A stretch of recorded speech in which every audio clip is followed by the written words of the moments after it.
Picture this: a blacksmith in rural Vermont, working alone in a wooden shed heated by a coal forge, invents a technology that Detroit wouldn't produce for another 36 years. A technology that would eventually win World War II, power every modern Jeep, SUV, and AWD sports car, and change American mobility forever. And yet, almost nobody knows his name. Today, we're telling the erased story of Walter Christy, the forgotten genius who built America's first four-wheel drive car 3 decades before the auto industry even admitted the idea was possible. Before we dive into it, make sure to subscribe, because here we uncover the stories Detroit, history books, and old corporate giants tried to bury. All right, let's go back to 1905. Vermont, 1905. It's early spring in the mountains of Vermont. The air is cold, the ground is thawing, and the roads, if you can call them that, are dissolving into deep, sticky mud. Cars are barely a decade old. Most Americans have never even seen one. The wealthy hobbyists who do own automobiles, they keep them in cities where the roads are actually passable. But Vermont? Here, roads aren't paved. They're paths carved by wagon wheels, frozen in winter, and flooded in spring. And in a small workshop at the base of the Green Mountains, there's a blacksmith, Walter Christy, who has been watching the new horseless carriages fail miserably on rural terrain. He's seen axles break, wheels sink, cars slide backward down hills, wealthy tourists begging locals to help pull their expensive machines out of ditches. Most people saw this and said, cars just aren't ready yet. But Walter Christy wasn't most people. He was a blacksmith, someone who solved real problems with his own hands, not theoretical problems on paper. Christy wasn't impressed by the automobiles of his time. He wasn't excited by them. He was frustrated by them, because he saw the obvious problem nobody in Detroit was talking about. Cars worked great on smooth streets, but America wasn't smooth. America was rough, muddy, mountainous, snowy, unpredictable. Most of the country was rural farmland and wilderness. If automobiles were really the future, they had to survive that terrain. And Christy believed the answer was simple: 4 driven wheels, not 2. Traction, not theory.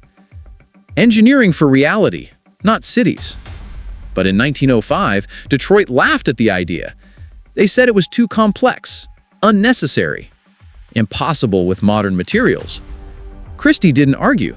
He simply said, "Then I'll build it myself." The problem no one saw. To understand why Christy was so far ahead, you need to understand the era. In 1905, the Wright brothers had flown for the first time only 2 years earlier. Einstein had just introduced special relativity. Ford was still perfecting the Model T. And Detroit's engineers were trying everything: gasoline, steam, electric, because the automobile formula wasn't settled yet. But the one thing everyone agreed on was drivetrain design. Cars needed 2 driven wheels, preferably at the rear. Why? Because that's how carriages worked. Because that's what engineers already knew. Because it was easier. 4-wheel drive? That was considered insane engineering. Detroit's reasons were clear. No automotive universal joints existed. Transfer cases weren't yet invented. Differential locks didn't exist. Metal quality was poor, precision machining was limited, power output was tiny, and manufacturing was slow and expensive.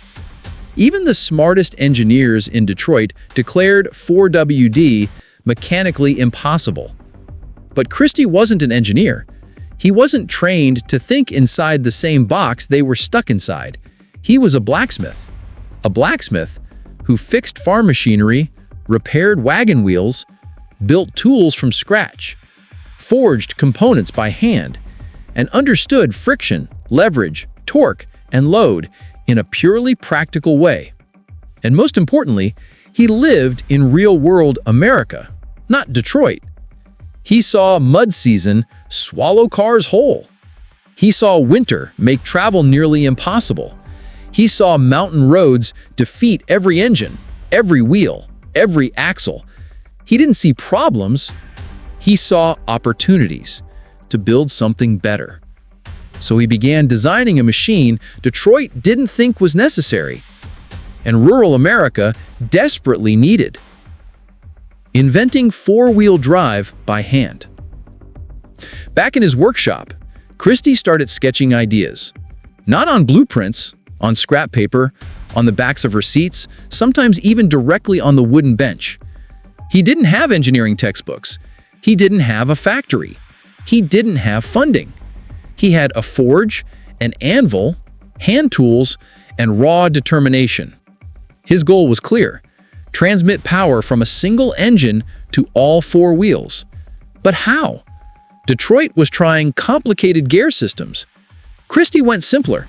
Chains and sprockets. The same principle as a bicycle, just bigger and stronger and engineered to handle engine power.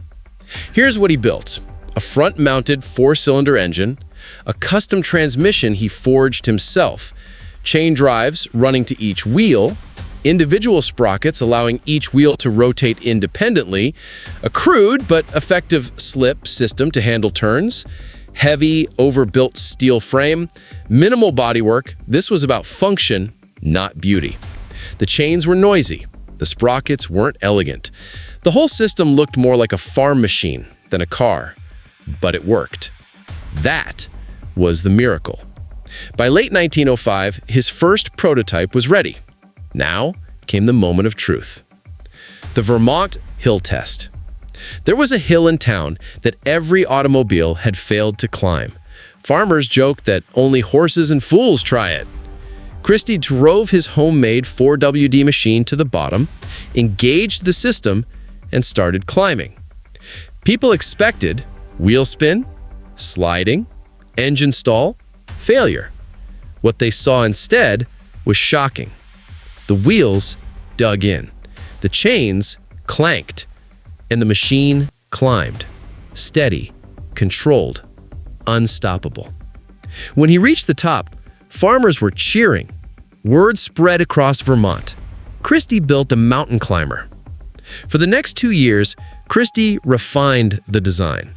Stronger chains, enclosed sprockets, better tensioning system, a 2-speed transmission, improved suspension, and weather protection for the drivetrain. By 1908, he was building multiple versions, each more capable than the last. His cars had 30 horsepower, ability to climb 35-degree slopes, and performance in mud and snow unmatched by anything in America. He had created something Detroit said was impossible. He had built America's first real off-road vehicle, and soon the Army would hear about it. The Capitol Steps. In 1909, the U.S. Army was struggling with motorization. Rear-wheel drive trucks failed miserably in battlefield simulations. Mud, craters, uneven terrain, steep slopes. The Army needed something tougher. They heard rumors of a Vermont blacksmith who built an unstoppable machine. So they wrote to Christy. Christy, humble but confident, wrote back, "Let me show you." The demonstration, Washington, D.C., 1909. Cold morning. Army officers watching, congressmen watching, journalists whispering. Christy arrives with his machine. Heavy, ugly, loud, dented, but powerful. The Army test was simple. Drive up the marble steps of the U.S. Capitol. Everyone laughed. Marble is slick. The angle was steep. No car had ever attempted it. Christy climbs into his machine. The chains tighten, the engine growls. He eases forward, and the front wheels climb on to the first step. Then the next. Then the next. Then the next.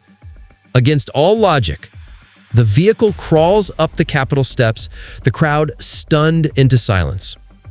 At the top, Christy stops, turns around, and drives back down with full control.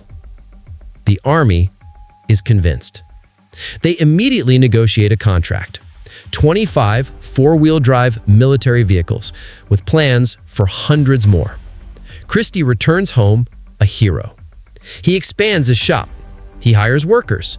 He prepares for mass production. This should have been his moment, but Detroit had other plans. The death of an invention. When the big automakers heard that the Army wanted four-wheel drive, they panicked. Not because they had a better design. They didn't have anything. They just didn't want a blacksmith beating them. Detroit's lobbyists descended on Washington. Christie's design is unreliable. Chains will fail in combat. He's too small to supply the Army. Wait for the large manufacturers to develop their own four-wheel drive systems. The Army hesitated. Corporate pressure grew. Politicians sided with Detroit.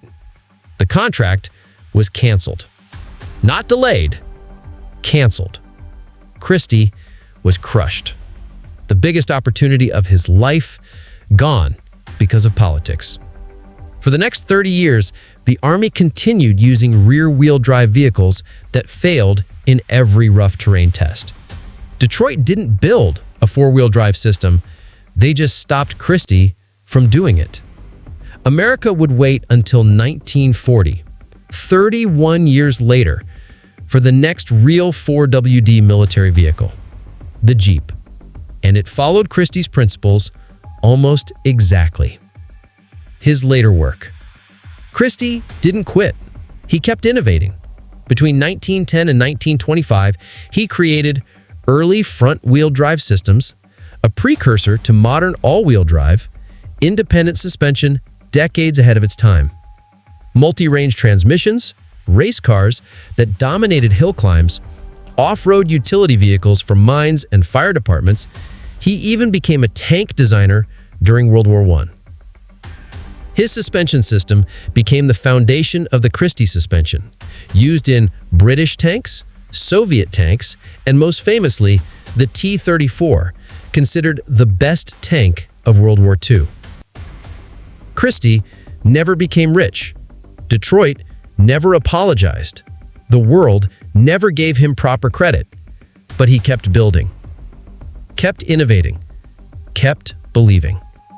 He passed away in 1944, the same year the Jeep he inspired was helping win the war. The world finally catches up. By the 1950s and 60s, four-wheel drive slowly entered mainstream America. Ford, Chevy, and Dodge began producing four-wheel drive trucks. By the 80s, cars offered AWD. By the 2000s, AWD became normal. Today, in same systems like Subaru's symmetrical AWD, Audi Quattro, Jeep's off-road systems, torque vectoring sports cars, and computer-controlled differentials all descend from the idea Walter Christy proved in 1905. Modern AWD is computer-controlled, but the principle? Exactly the same. Power to all four wheels, traction over theory, reality over assumptions. Christie's fingerprints are on millions of vehicles today. Walter Christie's life is more than a story of engineering. It's a story about innovation versus institutions, about reality versus theory, about one person seeing a problem more clearly than an entire industry.